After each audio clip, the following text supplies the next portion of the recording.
Kurnool DIG గారు YCP వాళ్ళు పత్యాపారం చేస్తే ఇట్లాగుంటుందన్నారా? అంటే కడప జిల్లాలో కొంతమంది ఉద్యోగస్తులు ప్రభుత్వం బాబు జాగ్రత్తగా ఉద్యోగం చేసుకోండి అని చెప్పని పంపిస్తే వాళ్ళు ఉద్యోగం చేయటం మానేసేసి వాళ్ళు పత్యాపారం చేయటం వల్ల ఇవాళ ఈ కడపలో జరుగుతున్నటువంటి ఎన్నికల్లో ఈ అరాచకాలు, ఈ అకృత్యాలు, ఈ దాడులు, హింస, పోనీ ప్రతి హింసలో ప్రతిరోజు జరిగే గొడవల్లో ఎవరన్నా కొత్త వాళ్ళు పాల్గొంటున్నారంటే కాదు. మొత్తం ఎవడైతే మొదటి రోజు దాడిలో ఎవడు పాల్గొన్నాడో, నామినేషన్ రోజు బెదిరింపుల్లో ఎవడున్నాడో, రెండో రోజు గొడవల్లో ఎవడున్నాడో, రెండో రోజు చంపడానికి ప్రయత్నం ఎవడు చేశాడో, మూడో రోజు ఆడే, అంటే అన్ని గొడవల్లో కూడా వాళ్ళే ఉంటున్నారు. దాని అర్థం ఏంటి?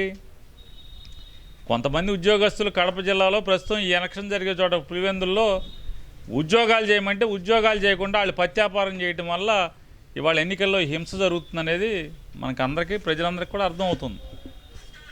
సార్ కర్నూలు డీఐజీ మేము ఉన్నాం కాబట్టి తలలు తేకుండా ఉన్నాయి అంటున్నారు సార్. దాని మీద కర్నూలు డీఐజీ గారు మేము ఉన్నాం కాబట్టే తలలు తెగలేదన్నారా? అంటే ఆయన చెప్పేది ఏంటంటే ఎమ్మెల్సీ రమేష్ యాదవ్ అలాగే వేల్పుల రాము వాళ్ళిద్దరూ తలకాయలు తెగకుండా బతికి ఉన్నారంటే నేను ఉండటం వల్లే ఆయన అంటున్నారు. అంటే దురదృష్టం ఏంటంటే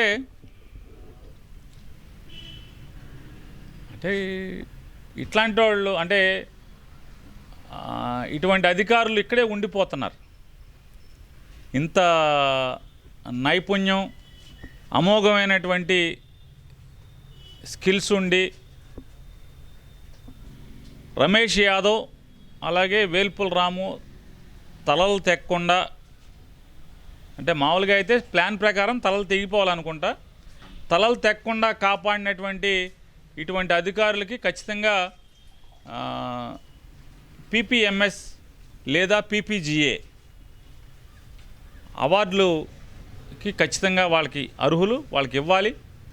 అంటే ప్రెసిడెన్షియల్ పోలీస్ మెరిటోరియస్ సర్వీస్ అవార్డ్సో, లేదంటే కనుక ప్రెసిడెన్షియల్ పోలీస్ గ్యాలంటరీ అవార్డ్సో, ఇటువంటి ఉన్నతమైనటువంటి అవార్డు ఇద్దరు ప్రాణాలు రమేష్ యాదవ్ తల తెక్కకుండా అలాగే వేల్పుల రాము తల తెక్కకుండా కాపాడినటువంటి ఈ పెద్ద అధికారికి ఖచ్చితంగా పీపీఎంఎస్ కానీ పీపీజీఏ కానీ ఈ రెండిట్లో, అంటే రాష్ట్రపతి పోలీసు అత్యున్నత అంటే ఉన్నతమైనటువంటి సేవలు అందించినందుకు ఇచ్చే అవార్డు కానీ, లేదా గ్యాలంటరీ అమోఘమైనటువంటి సర్వీస్ ఇచ్చినటువంటి పీపీజీఏ, ఈ రెండిట్లో ఏదో ఒకటి అన్ని రకాలుగా ఇవ్వటానికి అర్హత ఉందని చెప్పని వారికి ఇవ్వాలని చెప్పని నేను రాష్ట్రపతి గారిని కూడా కోరుకుంటున్నాను.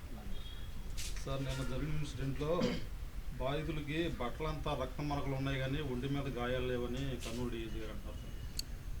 ఒళ్ళంతా రక్తం అంటే బట్టలంతా రక్తం ఉంది కానీ ఒంటి మీద ఒక్క దెబ్బ లేదని అన్నారా? అంటే ఏం చేస్తాం, దురదృష్టం పరిస్థితులు ఏంటంటే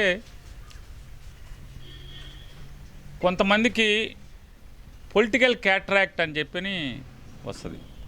సాధారణంగా వయసు పెరిగే కొందికి కళ్ళకి క్యాట్రాక్ట్ వస్తుంది. అది క్యాట్రాక్ట్ పరిపక్వతకు వచ్చిన తర్వాత ఆపరేషన్ చేస్తుంటారు. కానీ పొలిటికల్ క్యాట్రాక్ట్ అంటే రాజకీయ శుక్లాలు వచ్చిన వాళ్ళకి చేయగలిగేది ఏముంటుంది? అధికారం పోయినప్పుడు ఉన్న రాజకీయ పార్టీకి ఎవడైతే వాళ్ళ అధికారంలో ఉన్నాడో అధికారంలో ఉన్నటువంటి రాజకీయ పార్టీకి అధికారం పోగానే ఆటోమేటిక్గా వీళ్ళకి కూడా ఈ రాజకీయ శుక్లాలన్నీ కూడా ఆటోమేటిక్గా ఆపరేషన్ లేకుండానే కరిగిపోతూ ఉంటాయి. కాబట్టి ఇంకా 3.5 సంవత్సరాల్లో ఈ రాజకీయ శుక్లాలు తొలగే వరకు ఎదురు చూస్తూ ఉంటాం.